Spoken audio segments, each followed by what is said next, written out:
Hola a todos, buenos días. Me ajustaré exactamente al tiempo, como deberíamos hacer, para cuadrar los horarios. Vamos a ver, yo siempre desde que estoy en Stop Accidentes, ya cerca del año 2000, trato de ser siempre crítico en mis exposiciones, ¿no? Porque los movimientos sociales lo que tienen que hacer es criticar el sistema tal como funciona para ver qué se puede mejorar, ¿no? Yo hablaré sobre la victimización secundaria y sobre todo la que sufren las víctimas de los accidentes de tráfico en los tribunales, ¿no? Donde realmente no reciben un trato adecuado y donde realmente se le produce un importante daño. Muchas veces son atropellados dos veces, una vez cuando sufren el accidente y luego otra vez cuando llegan a conocer cómo funcionan nuestros tribunales, ¿no? Realmente lo que se produce es lo que yo denomino la revictimización. Realmente resulta intolerable lo que tarda en los procesos judiciales penales. En estos momentos tenemos víctimas que hace más de 5 años fueron violentamente accidentadas, ¿no? Por conductores que, por ejemplo, iban con mucho alcohol y hoy todavía no se ha juzgado a esos conductores después de 5 y 6 años, ¿no? Eso es intolerable. Yo creo que, a pesar de que hoy con mucha amabilidad nos invita el Colegio de Abogados, yo creo que los colegios de abogados, el Consejo General de la Abogacía Española no hace nada prácticamente. En estos momentos en Sevilla se están señalando juicios ya para el año 2025 y no nos quejamos, ¿no? No se levanta la voz el colectivo de la abogacía diciendo que eso es intolerable, especialmente para las víctimas de accidentes de tráfico. Los procesos civiles, ¿no? Donde se presenta una demanda, donde se tarda 2 o 3 meses para que te la admitan, luego hay que contestarla, tardan otros montones de meses, con sistemas arcaicos donde, a pesar de que las entidades aseguradoras se les podría notificar por medio de unos determinados emails, ¿no? Se llevan personalmente allá la notificación para que tarden meses y meses. Luego se celebra una cosa que se llama audiencia previa, que tarda meses, y luego su señoría se mira la agenda de señalamientos y te pone la fecha de juicio para dentro de, a lo mejor, 1 año después. Todo eso es revictimización, ¿no? Cada vez le tienes que comunicar a la víctima, pues no, esto está colapsado. Ayer me comunicaban que una apelación que ya estaba en una sección de la audiencia, ahora parece ser que el ponente se ha jubilado, entonces ahora lo van a nombrar un nuevo ponente, con lo cual lo van a volver a numerar, con lo cual vamos a esperar otra vez otro año. Esto es lo que todavía no veo mucho denunciado en la prensa, no veo denunciado por los colectivos y que es algo vergonzoso, ¿no? Los contenciosos administrativos, cuando reclamas contra la administración por un mal estado de conservación, a veces resulta que este mayo pasado me señalaron un juicio para julio, pero era para julio del 22. Es decir, pensaba que se había equivocado en la notificación, sería para julio del 21. No, esto es para julio del 22, ¿no? Realmente eso cambia las expectativas que tienen los ciudadanos, cuál es la realidad, y eso produce unos sentimientos de incomprensión, de indefensión, de desamparo, y que realmente es algo muy injusto, ¿no? Y esa victimización a veces se produce en distintos momentos, ¿no? Por ejemplo, en el momento del accidente, ya a veces, por ejemplo, las policías quieren tomar las declaraciones rápido, hay que cerrar el atestado corriendo, se les toma a las víctimas a veces en estado de shock, y luego han dicho una respuesta sí, a lo mejor era una pregunta. Por ejemplo, en otros países se detallan perfectamente en los atestados la pregunta exacta que se le formaliza y la respuesta exacta que dice. No, aquí se recoge una manifestación genérica, no se sabe exactamente qué es lo que se le preguntó en concreto. Imagínese en aquel momento con el dolor, con el trauma, que te hagan declarar, a veces hacen declarar antes de que se vaya la ambulancia, espere, que le vamos a preguntar. No, ese no es el momento adecuado, eso es victimizar en aquel momento a la víctima. A veces durante la atención sanitaria, ahí, por ejemplo, cuando habla de Marilina, de su accidente terrible, ¿no?, que ocurrió, pues ella lo declaró en una ocasión, ¿no? ¿Y por qué no decirlo, no? Estamos en un colegio de abogados, ¿cómo los abogados aterrizan en los hospitales cuando la gente todavía está en la cama? En su caso, habían fallecido ni más ni menos que 4 personas, ¿no? Su hija, su esposo, sus suegros, y van allá a ofrecerle los servicios. Esto es victimización también, y hay que decirlo también en los colegios de abogados, para que eso no se haga. Hay que dejar que la gente esté tranquila en esos momentos, esté superando el terrible duelo de lo que ha sufrido, ¿no? Ya no digamos luego la victimización en el juzgado, donde a veces te hacen firmar un documento cuando declaras diciendo ante su señoría, ¿no? Primera mentira, ahí no ha habido ninguna señoría, está el oficial del juzgado, señoría, a pesar de que en el accidente han muerto algunas personas, debe tener cosas más importantes que hacer, ¿no? Y resulta que no está presente en la declaración, ¿no? A pesar de que luego te hacen firmar que sí, ¿no? Y los abogados no nos atrevemos a decir muchas veces, algunos sí, no, yo quiero aquí a su señoría, la cual viene con muy mala cara, ¿no? Le estamos ocupando un tiempo precioso, ¿no? ¿Cómo se comportan los juzgados donde están archivando montones y montones de accidentes de tráfico? Porque consideran que no, esto es un accidente de tráfico, ¿no? Esto no es un siniestro ni es violencia, y realmente ahí quizás los únicos que sí que es verdad, la Fiscalía se está esforzando con una especialidad que no tienen, por ejemplo, los juzgados. Debemos de luchar por juzgados especializados.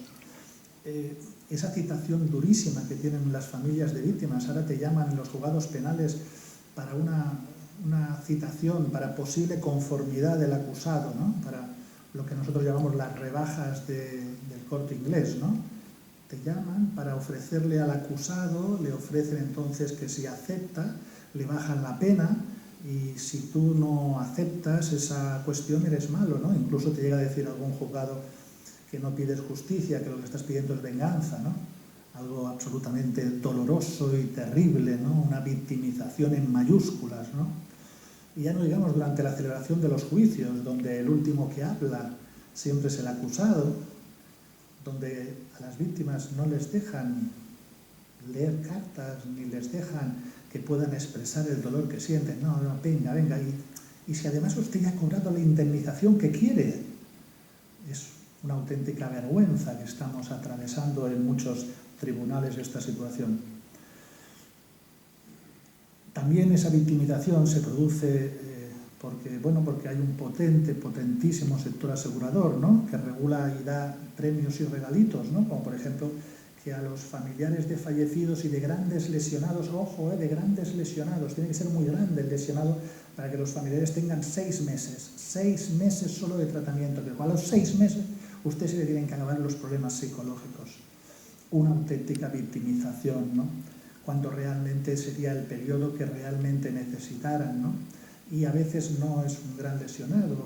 ¿Quién es gran lesionado? Totalmente los que nos ha explicado la doctora, los que quedan con daño cerebral, los que quedan en silla de ruedas, y los demás familiares no pasa nada porque solo te amputan una pierna. Esos ya no eres un gran lesionado. A nivel laboral y social producen muchos problemas. Los jóvenes a veces tienen que acortar sus bajas rápidamente porque si no van a perder su contrato laboral, ¿no? Por lo tanto, afectaciones también, victimización en el mundo laboral, ¿no? Las causas, la falta de información, ¿no? En muchos países de Europa ya se les informa de que pueden acudir a asociaciones de víctimas, aquí no se informa. La lentitud de los tribunales es una causa, yo creo que de las principales, ¿no? Es una de las asignaturas pendientes más grandes. Toda la inversión se habrá hecho en el Ministerio de Hacienda, nada en el Ministerio de Justicia, para que realmente hayan colapsos y más colapsos, ¿no? La relativización de los daños, ¿no? Donde todo es relativo, donde por ejemplo a muchas víctimas las compañías aseguradoras les ponen detectives para controlarlos, porque sí, porque ellos son supuestos fraudes, ¿no? Enseguida la víctima lo que quiere es cobrar mucha indemnización. Deberíamos hablar de otras cosas del sector asegurador. El comportamiento de los médicos forenses, ¿no? Que son realmente minimizadores y muy cicateros en la valoración, ¿no? Quizás porque van a demasiados congresos del sector asegurador, ¿no? Quizás porque son demasiadas veces invitados y asisten a esos congresos del sector, ¿no? Y en cambio podría decir, si alguien levantara la mano, si aquí hay alguien del sector asegurador, ¿no? Porque algo tan importante que tiene el 5% del PIB, no sé si habrá mucha gente del sector hoy interesado en este tema, ¿no? De preocuparse por las víctimas. A lo mejor si hubiera 1 o 2, no sé. Seguramente no. Ellos otorgan también prioridad siempre a despersonalizar a la víctima, ¿no? Lo importante es el acusado, vamos a ver qué pena más mínima le podemos reducir, a ver si le podemos ofrecer una conformidad. El uso de muchos tecnicismos, ¿no? A veces incluso de burla, ¿no? Por ejemplo, el procedimiento penal Cuando hay alcoholemia, por ejemplo, se llama procedimiento abreviado. Yo supongo que el que puso el nombre en justicia se estaría burlando, ¿no? Porque le tendría que llamar procedimiento lentísimo, ¿no? Eso lo entendería el ciudadano. Es que mi procedimiento, me han dicho que es el procedimiento lentísimo. Bueno, ya sé que debe tardar mucho porque me han dicho el nombre, muy lento. No, no, aquí nos burlamos hasta diciéndole, le ponemos el nombre de abreviado, como si fuera una cosa corta. Bueno, Roberto Sabatín, un ciclista que tranquilamente iba por una carretera, le golpeó un chico que volvía de una fiesta, no había dormido en toda la noche, iba cargado de alcohol y de drogas. Ocurrió poco después de la entrada en vigor de la actual ley, ¿no? Que fue el 1 de enero del 2016. Nos han dicho que van a poner el juicio para el 2 de mayo del año que viene, ¿no? 2021, 5 años. Sigue conduciendo aquel joven, ¿no? Aquel joven que iba cargado de alcohol y de drogas. Veremos lo que le condenan el día 2 de mayo del 2022, ¿no? 6 años, si no me equivoco, casi. La puesta en duda de lo que narra la víctima, ¿no? Es decir, y la frustración que producen todas estas consecuencias. Bueno, impotencia, sensación de desamparo, sensación de que los procesos muchas veces no sirven para nada, ¿no? Cuando pensamos en el caso de Marilina, ¿no? donde con 4 fallecidos le pusieron 6 meses de permiso de conducir, y ya está, vuelve usted a conducir. Solo ha matado a 4 personas, ¿no? Fíjense ustedes el comportamiento de nuestros tribunales, ¿no? Ahora hicimos una reforma del Código Penal en el año 2019, donde intervinimos muy activamente, pero, bueno, los grandes catedráticos del derecho penal dijeron que eso de decir que las infracciones graves tengan que ir a ser una imprudencia, bueno, había que dejarlo un poco a la apreciación del tribunal. Las consecuencias es que los tribunales, los juzgados de instrucción, ahora tienen 3 tipos de imprudencia. La imprudencia leve, menos grave y grave. La leve no va al proceso penal, puede ser una imprudencia leve con resultado de muerte. Y los jueces de instrucción les encanta la imprudencia leve, ¿no? Así pueden archivar los procedimientos y no hacer juicios. Si deciden que es menos grave, van a tener que seguir ellos el procedimiento. Si luego será grave, luego terminará en un juzgado de arriba, un juzgado de lo penal. Y vamos a poner imprudencias leves. Gente que se ha saltado un semáforo en rojo, ya ha roto piernas, o ha dejado a personas amputadas, o incluso ha matado. Es leve la imprudencia. Es que esto, el resultado no es importante, es la imprudencia en sí, ¿no? Y eso se lo dejamos a la apreciación, ¿no? A pesar de que luchamos y luchamos por decir, mire, saltarse un semáforo en rojo, saltarse un stop, un ceda al paso, debe haber un procedimiento penal. Eso demuestra que no solo queremos las indemnizaciones, sino también queremos el reproche penal a las personas que han producido tales consecuencias, ¿no? Eso prolonga el sufrimiento de la víctima, le obliga continuamente a recordar el tema, cómo está mi caso y cómo le explicas que está todo colapsado. Que además si se decide un procedimiento civil, ojo, mucho cuidado, le pueden poner a usted las costas, ¿no? Porque ahora han despenalizado, los han sacado del Código Penal para que nos vayamos a procedimientos civiles. El colapso va muy bien a algunos, porque si tú le explicas a un cliente que realmente va a tener que esperar tanto tiempo, a lo mejor coge una oferta de menor cantidad, ¿no? Porque si fuera rápido el juicio, a lo mejor querría que eso lo dicte un juez, pero el colapso beneficia a alguien, ¿no? Eso afecta a la vida personal y familiar de las víctimas. Creamos, en el año 2015 también nos dedicamos a luchar por un estatuto de la víctima, ¿no? Un estatuto de la víctima que ya le pusieron el nombre, la víctima del delito. Por lo tanto, si no hay delito, ya parece que no seas víctima.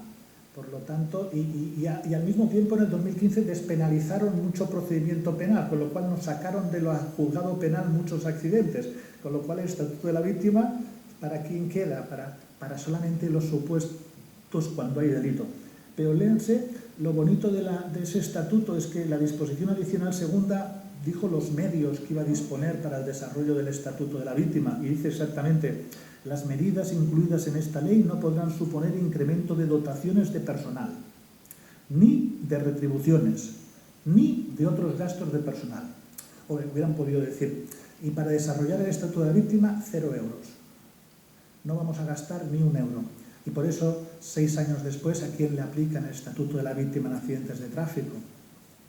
Pues la verdad es que queda un largo camino por recorrer. Sí que es verdad que hemos avanzado en indemnizaciones, hemos mejorado, tenemos una ley desde el 1 de enero del 2016, especialmente que da mejores derechos a familiares de fallecidos y a grandes lesionados, aunque eso a costa de que los lesionados más leves, de alguna forma, no hayan recibido esas mejoras. Bueno, hemos dado algún paso, ahora tenemos que seguir dando otros para parecernos a Europa. El jueves pasado, el día 21, había una nueva directiva de automóviles que ha aprobado el Parlamento Europeo, ahora faltan 2 años para transponerla, o hay un plazo de 2 años para transponerla, vamos a ver si lo conseguimos. Fíjense que en España lo que hace la ley, por ejemplo, de indemnizaciones, es que se preocupa solo de las víctimas directas, ¿no? Las que podríamos decir indirectas, invisibles, los familiares, pues en realidad, fíjese lo que dice la ley, ¿no? El artículo 36. ¿Quién son los perjudicados? La víctima del accidente, solo ella. Y luego, en caso de fallecimiento, las categorías de perjudicados, 5 grupos de perjudicados. Pero si una madre y un padre cogen la baja como consecuencia de la terrible depresión que le produce el fallecimiento de su hijo, no, esos días de baja no se indemnizan, ¿no? Y si le queda algún tipo de secuela psicológica, no, eso no se indemniza. Solamente 6 meses de tratamiento psicológico y váyase usted para casita, ¿no? Si no se ha recuperado, búsquese la seguridad social, una mutua privada, ¿no? Por eso incluso utilizaron la palabra excepcionalmente, eso que quede la palabra clara, excepcionalmente los familiares de víctimas fallecidas y de grandes lesionados, 6 meses. Ahora habrá dentro de poco un caramelo, ¿no? Esto de 6 meses lo van a subir a 1 año. Bueno, damos pasitos pequeñitos, ¿no? Es decir, pero ¿y si le quedan secuelas a esa familia? No. ¿Y si cogen bajas laborales como consecuencia? ¿Y si se cierra un negocio? No. Eso no. Esto es lo único que hay, ¿no? En algunos países sí que cuentan la importancia de las víctimas. Aquí los datos de la DGT solamente nos dan unos datos, ¿no? Nos dan los datos de las víctimas directas o de los fallecidos. Se olvidan, por ejemplo, de que a veces en la familia se producen las otras consecuencias, ¿no? El esposo, los hijos, cuando pierden a un padre, los padres cuando pierden a un hijo, etc. Esto es nuestro cuadro. Claro, si lo comparamos con la ley anterior, ahora es mejor, ¿no? Porque ahora tenemos derechos para el cónyuge, la pareja de hecho, derechos para los hermanos, incluso podemos llegar a los allegados, hacia arriba los padres, hacia arriba los hijos, pero todo muy limitado, ¿no? Nosotros pediríamos, yo lo pido desde la asociación, ¿no? Pedimos que habría que avanzar en 5 mandamientos, sobre todo jueces y forenses, mayor empatía hacia las víctimas. No la tienen en muchas ocasiones, salvo excepciones. Realmente los forenses y los médicos de los juzgados deberían de tener esa empatía. Cuando pedimos justicia, no pedimos venganza, queremos que aparte de las indemnizaciones se juzgue el comportamiento de aquellas personas que por violencia vial que han producido siniestros. Creemos que es muy importante que hayan juzgados especializados.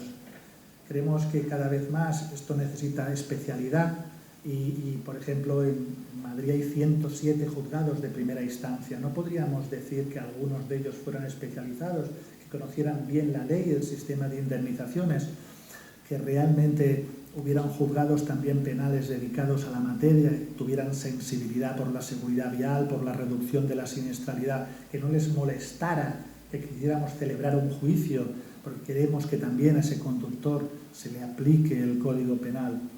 Creemos que, como hacen en otros países, se podría separar el procedimiento penal del civil. En Francia tardan muy poco en celebrar el juicio penal.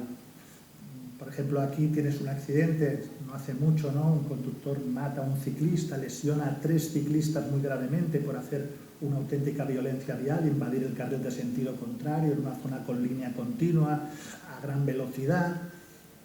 Pero en el procedimiento penal español ahora hay que esperarse a que el último de los ciclistas gravemente lesionados se termine de recuperar para poder celebrar entonces el juicio.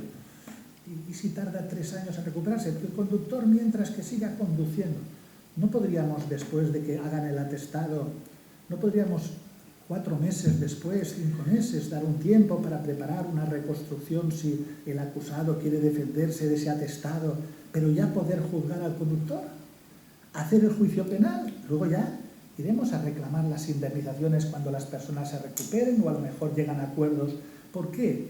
Por eso que le llaman economía procesal. No, para que aquí va todo junto, ¿no? Y eso es lo que hace, es retrasar los procedimientos. Los jueces penales son especialistas en penal, los jueces civiles lo son en civil, en materia indemnizatoria. ¿Por qué no avanzamos en la especialización? ¿Verdad que los juzgados sociales lo hacen temas de seguridad social y los mercantiles? ¿Por qué no tenemos juzgados especializados en esta materia? ¿Por qué no separamos el procedimiento penal del procedimiento civil? Evidentemente un procedimiento civil, luego a las víctimas no se le pusieran costas, ¿no? Salvo una temeridad manifiesta, ¿no? Pero realmente que les facilitara la poder reclamar sus derechos y no que se transformara en una frontera que les dificulta, ¿no? Que puedan recuperar las víctimas, eso que ha dicho el doctor González, el doctor Gorriz, ¿no? Es decir, resulta que es un gasto necesario la pericial de contratar un médico valorador, o es un capricho. Hombre, si me han atropellado tengo que valorar el daño corporal, eso es un gasto necesario, eso me lo tendrían que indemnizar como gasto. José, tenemos que ir concluyendo, gracias. Sí, termino.